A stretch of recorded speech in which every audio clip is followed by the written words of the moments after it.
Hello and welcome to the Avid Technology Podcast with me, Ryan Morn. Today's podcast is going to be about a topic that we've basically been asked the same question several times by three different listeners. And basically, to kind of summarise them, the question has been, why are some electric vehicles more efficient than others? And really the context of that is that one of the key performance indicator, if not the key performance indicator for an electric vehicle, is the achievable range on a given amount of battery capacity. The battery, because that's the most expensive component in the vehicle, so normally it's something like 60% of the materials cost. You know, if you think about even at the $100 per kilowatt hour cell cost, which would translate into about $150 per kilowatt hour finished pack cost, a 100 kilowatt hour pack is still like $15,000, so it's a lot of money, whichever way you cut it. And it really is the most important thing that people look for, I think, when they're buying an EV, is the range that they can have. And in fact, it's one of the reasons why people don't buy an EV at all yet, because they see that they don't quite get as much range as they would like to have out of it. So I think people don't really care how big the battery is. Really what they care about is how far it will get them. So, you know, I don't care if it's a 100 kilowatt hour battery or an 80 kilowatt hour battery. What I care is how far I'm going to get. Can I do 250 miles or 300 miles or 400 miles? That's the most important headline figure. And, you know, the more range that we can get for the smallest possible battery, that's a massive win. If we can get 10% more efficiency out of the vehicle, that means we could take $1,500 out of the cost of the car. And in automotive margin terms, this is absolutely huge. So we've been asked by several listeners, you know, what are the main reasons for the differences in efficiency? Some listeners have asked, why is there a difference in the efficiency figures published between Europe and the USA?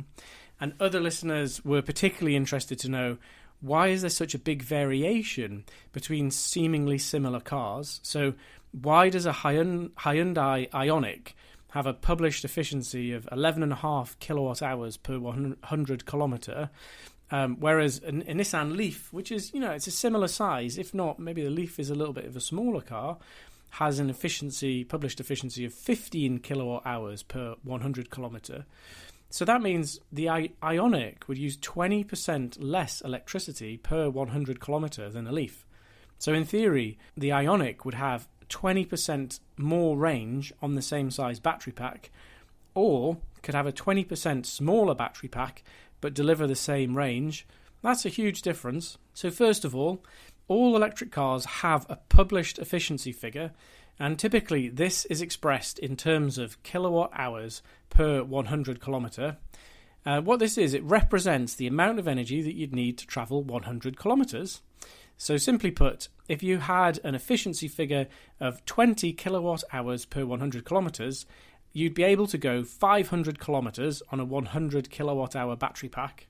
So in Europe and the USA, these official figures are published, but they're obtained in slightly different ways. So the sort of method is the same in principle, that they're obtained by subjecting the car to a standardised driving cycle, but the cycles are different. So we would expect, as we stand now, to always have different figures for the USA and for Europe, standardised vehicle range and efficiency in terms of kilowatt hours per 100 kilometre. In the US, they use the EPA test cycle, and in Europe, until recently, we used a very gentle driving cycle called the NEDC cycle, and this is actually the same driving cycle that's used to test emissions and fuel consumption on internal combustion engine vehicles. And now, in the same way internal combustion engine vehicles in Europe have moved to a new test cycle, so have EVs. So we now use what's called a WLTP cycle, and that's a much harder driving cycle than the old NEDC. So we've seen the published values get closer between the US EPA cycle and the European WLTP, although the WLTP is a world cycle, but it's used in Europe. And the values are getting much, much closer together. In future, in Europe, when RDE, or Real Driving Environment Tests, comes in, this will be used on EVs as well as on the ICE vehicles, and that'll close the gap between the published figures even more. And what it'll also do is, everyone knows when you buy an internal combustion engine vehicle, you never quite get the published miles per gallon out of it, and that's because the test is done in a very controlled way. And even the WLTP test is still done in a very controlled way, in a test lab, at a controlled temperature, on a rolling road.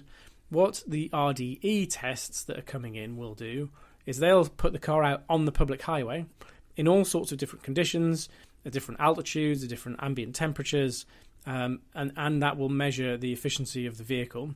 So there's this new RDE test coming in, and that's going to be much harder than even the WLTP test, because the vehicle's got to cope with such a wide range of operating conditions. So it's worth bearing in mind that just like with the petrol and diesel, there's always going to be a gap between the real world performance and the published figures until these RDE figures come along, and then actually really it should be very close. The RDE figures should be very, very close. We'll stick a note. We'll stick a link in the notes below to the actual test cycles, so you can kind of see the actual driving pattern that the cars are put through on both the EPA test and the WLTP test, and take a look at that. So achieving a good result in both of these driving cycle tests is a really, really big deal, because that gives you your headline vehicle range. So you can say my car's going to do 250 miles or 300 miles or whatever, and it's a massive thing for people's buying decisions, because I think the range of EVs is still at the point where quite a few people are unsure. Maybe they often have to do a trip that's a bit longer. Even, to be honest, people who only do that trip once a year, they still can be unsure even about buying an EV in the first place. And then when people are comparing EVs to EVs, they're comparing that range that they can get out of the vehicle. So it's it is a really important thing. But then we have to ask, why is there a difference on that standard test? You've got two cars with the same capacity battery pack. Why is one car getting 15 kilowatt hours per 100 kilometre energy consumption versus the other car getting 11.5 kilowatt hours per 100 kilometre? And basically this comes down to the efficiency of the car and the efficiency of the powertrain. And thinking about this, come out with basically a top 5. So there's 5 main sources of efficiency gains in an electric vehicle. Okay, so the first one is the battery and the charging system. Second one, traction motor and power electronics. Third, the ancillary systems. Fourth, aerodynamics. 5, vehicle weight. So just to go into these in a bit more detail. So for the first one, every testing cycle takes into account the efficiency of the charging process. So they don't just look at the fuel gauge on the dashboard to see what's happened. What the vehicle is charged with a meter, then it's driven through the test cycle, and then it's charged again, but with a meter on the AC side of the battery charger. So the efficiency of the battery charger as it converts the mains AC electricity into the DC to charge up the battery pack is really important. And then the losses in the battery pack and the electrical distribution system on the vehicle are also really important. And if we look at a battery charger, there's actually quite a lot in an onboard charger in a vehicle. The onboard charger has to convert the mains AC electricity into DC to be able to charge the battery up. And, the DC that you need to charge the battery, you've got to be able to voltage control it, you've got to be able to current control it. It's quite a complicated affair. And then we also need some really big filters to make sure we don't get any unwanted electrical noise going back onto the local grid and disrupting other things that are plugged in. So, what you don't want is you plug in your car to charge and the television switches off in the living room of the house. It's really important. So there's a lot of electronics. It's very complicated inside the onboard charger, and basically several conversion steps that you can break that down into. So first of all, you convert the AC into DC, and this is done normally using something called a PFC boost converter. And then After that, we'd have a secondary DC-DC converter. So once we've done the first step to convert the AC into DC, and we have a controlled DC voltage coming out, we have a secondary step that we have a DC-DC converter, and those two combined mean that we can get output voltage and output current control from the onboard charger. Now, these converters use high voltage switching devices such as IGBTs, and there's also typically diodes and a transformer, inductors and capacitors, and all of these devices have losses associated with their operation. And in fact, for instance, high-frequency operation might reduce the loss in the inductors and the transformers, but it would increase switching losses in the IGBTs. So there's trade-offs to make inside the onboard charger and design considerations there. But basically, we want a really efficient onboard charger design with the most efficient devices that we can get, very efficient switching devices. And there's some really exciting new stuff coming through, particularly with silicon carbide switching devices. It's going to help to make onboard chargers that bit more efficient. So that first part of the process will be helped. And then the next bit, once we've got that DC coming out of the onboard charger to charge the battery, we're passing DC current into the battery pack, and there's internal ohmic losses in the battery pack due to the cell internal resistance, and also in the cables and the bus bars used to transmit all the power.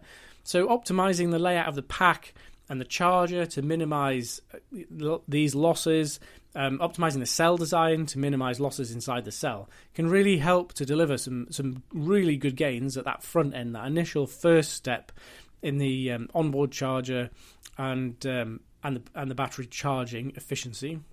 So then the next step, when we're driving our electric vehicle around, what we're doing is converting the stored DC energy in the battery pack back to AC again to drive the electric traction motor.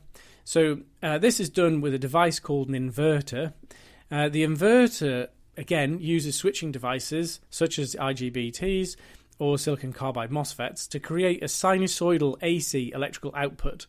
So it takes that DC and it switches it on and off, passes it through some other components, and we get a nice sinusoidal AC output. And again, we should be able to control the voltage of that and the current, and that allows us to control the torque and the speed of the electric motor, which drives the wheels. So the efficiency in the inverter of creating this AC output, and then in the traction motor in converting the AC electrical input into a torque, are really critical. Also, something that shouldn't be ignored is that the interaction between the inverter and the motor is also critical.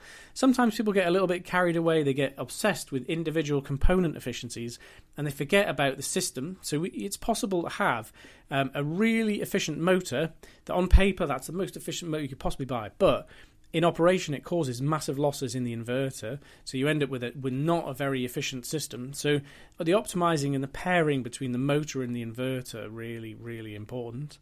Now, the relatively light nature of the NEDC driving cycle really favoured motors that had good low load efficiency, but sometimes these machines were often quite inefficient at higher loads seen in the EPA and then the WLTP and then obviously real driving. So, in that case, it could mean that actually we might be over-optimizing for the driving test cycle, but then sacrificing some efficiency in real-world use on the vehicle. And I think as the testing methods change and the RDE test comes in, that will start to disappear. There won't be any kind of benefit in doing specific cycle optimization.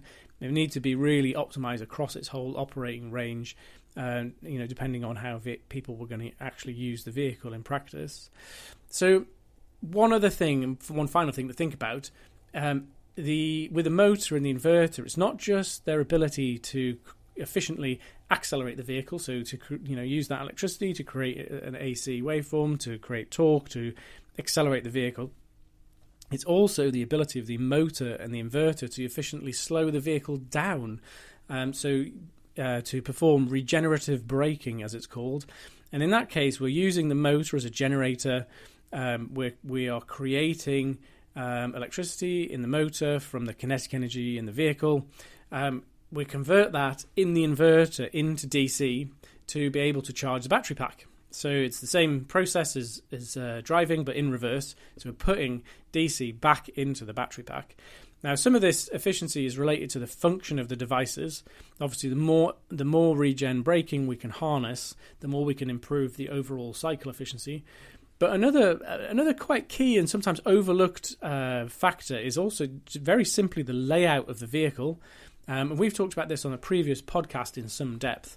But if the EV is rear-wheel drive only, it's likely that the regenerative braking is going to have to be quite compromised because of trade-offs for vehicle dynamics. So basically, if you have really strong regen braking on the rear wheels, this can have quite a negative impact on vehicle handling. It can be very unsettling. If you are engaging in a sort of high level of regen braking whilst going into a corner, it'd be a bit like doing a handbrake turn. It's going to unsettle the vehicle. So that's one of the reasons why higher performance EVs tend to have traction motors at the back and also traction motors in the front. So a bit of it is torque limits under vehicle acceleration. So we're sort of traction limited under acceleration. But another bit of it is it's better to do that kind of layout to mean that we can run a stronger level of regen braking and recover more energy under braking in the vehicle.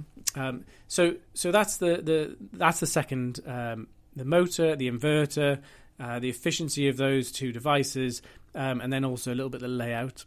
So number 3 on the list was ancillary systems. And what do we mean by ancillary systems? So this is things such as powertrain cooling, infotainment, lights, heating, ventilation, air conditioning. These all create an electrical load on the battery. It's sometimes referred to as parasitic loads, and basically because it's not really doing what you want to do, although these things are really important, and you can't move the vehicle unless you've got the parasitic loads. So you kind of can't get your motion, which is what you want, without having them. And they can be a really big proportion of the driving cycle energy consumption.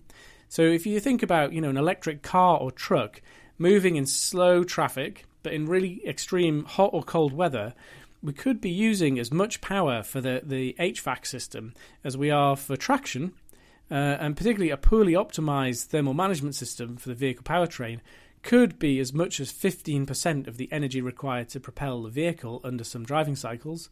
So, there's feed-ins here in the ancillary system efficiency from some of the other elements of the vehicle design. For example, really efficient motors and inverters will need less cooling, so these will give a knock-on benefit in reducing parasitic power consumption. And again, I've mentioned that on previous podcasts, and it's really important and shouldn't be overlooked.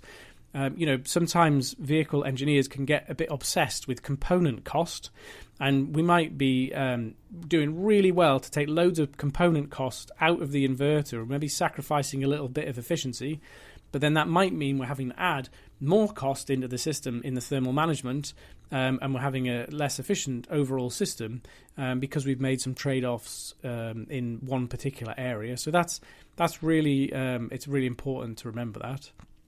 So what we want to be doing is reducing these parasitic loads on the vehicle as much as possible. Some motors also have special oil cooling systems. So this is pumping oil to cool and lubricate the motor. And this does give you a really efficient motor. So like we were talking about before, they've gone and optimized the design of the motor. It's really, really efficient. I've got oil cooling inside the motor. And on paper, that looks great. But then when you take into account the power consumed by pumping the oil in the kind of volumes you need to effectively use oil as a coolant, it does have a really big parasitic load on the vehicle. So it might be having quite a negative impact on efficiency. So whilst you picked that particular motor because it was efficient, actually at system level, it's having a negative impact on the efficiency of the vehicle. On the HVAC system, the standard way of providing heat for the occupants is basically an immersion heater. So it's essentially a tank of water with a heating element in it, and it heats the water glycol coolant up that's then pumped through heat exchangers to give warm air for the occupants. So this is it's directly using electrical energy. And it's all right, but some manufacturers are moving to heat pumps instead of these conventional immersion heaters to provide warm air for the occupants. And even really simple things like having automated control of the HVAC system so that it's hitting a set temperature rather than just the sort of really basic turn red for hot and blue for cold can make a big difference, because what you don't want is basically, the vehicle's running too hot for the occupants or too cold for the occupants. You want it to kind of run at a predetermined preset temperature so it can turn the heater on and off as demand as demand requires, or turn the air conditioning system on and off as demand requires. One other area in these ancillary systems, it's often overlooked because, to be honest, for an internal combustion engine vehicle, it just doesn't matter, is thermal insulation. So on an ICE vehicle, you've got so much waste heat that people just don't even think about thermal insulation. But in an EV, that heat is basically taken straight out of your battery range. So if you're having to generate a lot of heat to keep the occupants warm, then that can have it's got a negative impact on your battery range. So actually the level of thermal insulation in the vehicle, so its ability to basically hold in heat when it's cold outside and to limit solar gain when it's sunny, is much, much more important in an EV. And I've not really seen much done on vehicle design in terms of improving the insulation properties of vehicles, but I do expect this to be one area that we will see a lot more of as time goes by, to make those vehicles a bit more efficient to run. And then, a car is bad enough, but then if you think of something huge like a bus, you've got potential for massive solar gain and heat loss through the floor and the walls of the bus. So it's a bit like insulating your house properly. It has the same sort of benefits. So the fourth area I talked about was aerodynamics. Now, I did mention this on an earlier podcast where we were looking at the difference between electric and conventional trucks. But it's a really big thing, and the impact of aero shouldn't be underestimated. On a conventional vehicle, on an internal combustion engine vehicle, you've got a great big engine at the front of the car, and you've also got a cooling system for the engine, and the cooling system for an internal combustion engine vehicle requires a lot of airflow. You've got basically a huge amount of heat that you need to get rid of. On an electric vehicle, it's much more efficient, so you've got less heat rejection required, and if you optimize the system design, you can really reduce the amount of airflow that you need. And if you think on an internal combustion engine vehicle, from a styling point of view, for years now, we've basically been building vehicles that look like racing cars. So, internal combustion engine needs a lot of cooling and needs sort of DTM style or touring style or rally style vehicles. Even a regular Volkswagen Golf, if you look at the front bumper of it, it's got all these fake aggressive grills that give the sort of impression of it being a racing car. So all the air vents to drag air in for the engine, the brakes, and also generating downforce. But this all comes at the expense of aerodynamic drag. So, on an EV, there's a really big opportunity, if we can get over the styling thing, to improve the aerodynamic drag by basically smoothing out the front end of the vehicle. If we make sure it's correctly designed and optimized, because we need so much less airflow through the heat exchangers at the front of the vehicle, there's no combustion engine to work around either. So on a normal combustion engine vehicle, you've got the engine to work around, you've got the pedestrian protection stuff to work around, you've got the big heavy metal lump, you've got to provide space. So you're kind of limited in what you can do at the front of the vehicle because you've got the engine to work about. Now, one of the things that this does mean is if it's an EV that's what we would call a conversion, so like, for example, the Golf EV. So they're basically taken a standard Golf and they've crammed an EV driveline into it. Now, that conversion, even if it had been a bit more styled, so like the Nissan Leaf is based on a conventional internal combustion engine Nissan, it can limit the amount of aerodynamic optimization that you can do because you've got your platforms kind of all set up, particularly for the ICE layout.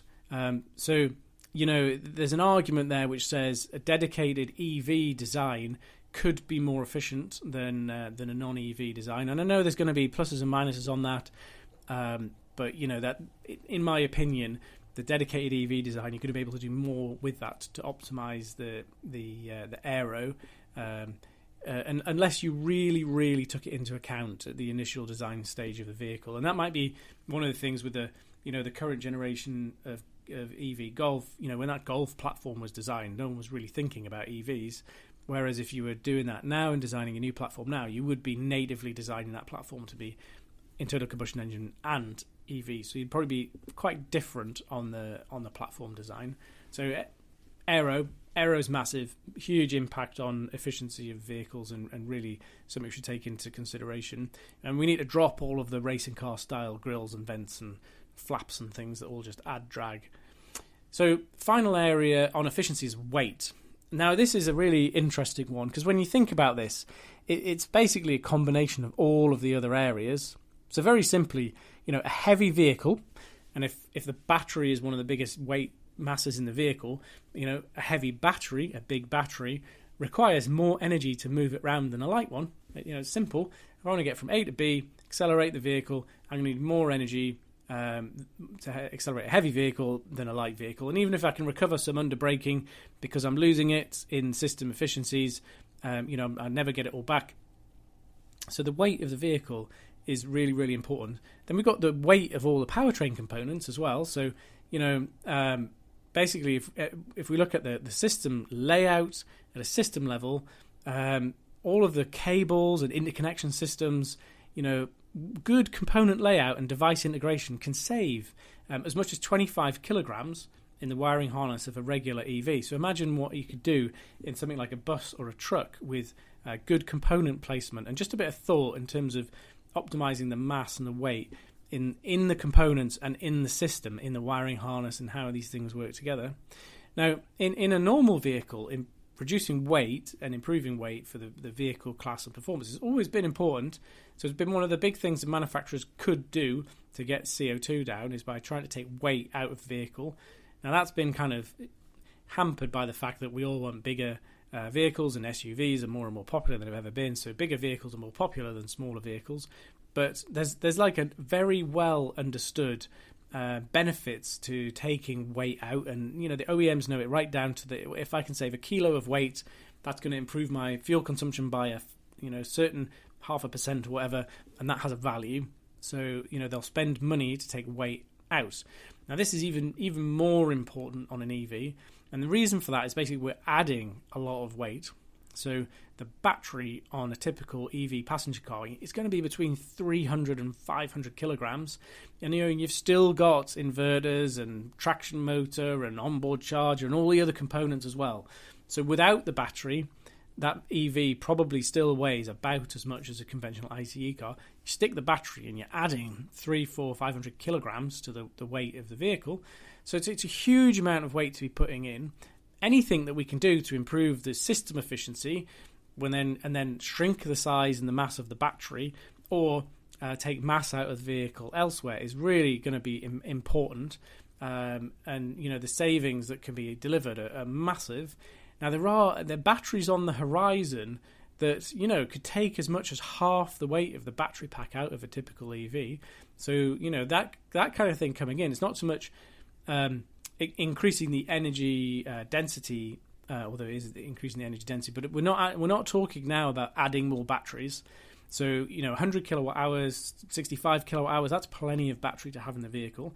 But if we could take 200 kilograms out of the weight of the vehicle, actually that would make a huge impact in terms of increasing range. So that's going to be a big area that people are going to be looking at, trying to get the battery weight out. And it's amazing, with a battery, there's so much kind of hidden weight that you just forget about in the design process. You've got all the cells, obviously, and it's obvious, I know how much the cells are, but then you've got the packaging for the cells. You've got the bus bars to connect the cells together with. You've got loads and loads of other components, and before you know it, you've added such a lot of weight to the mass of the basic cells that go into the battery pack.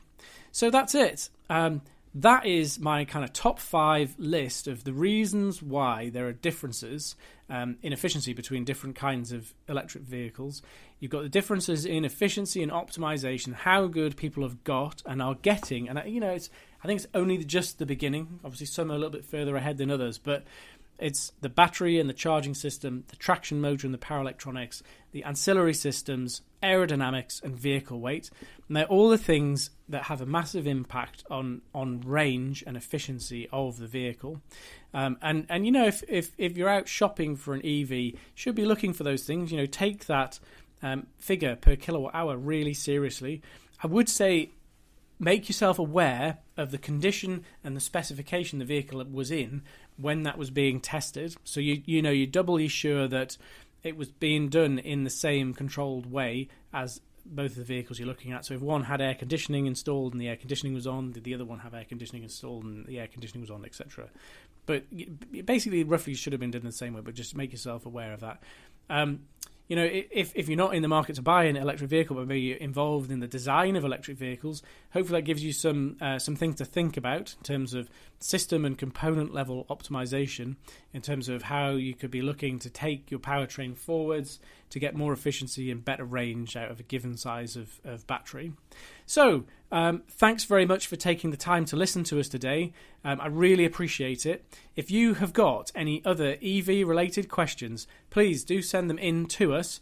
And what we'll do is we'll pull them together and we will feature your question in a future episode within reason. I had a couple of questions that we couldn't put on air. But, you know, send us your questions and we'll pull them together and put them out in future episodes.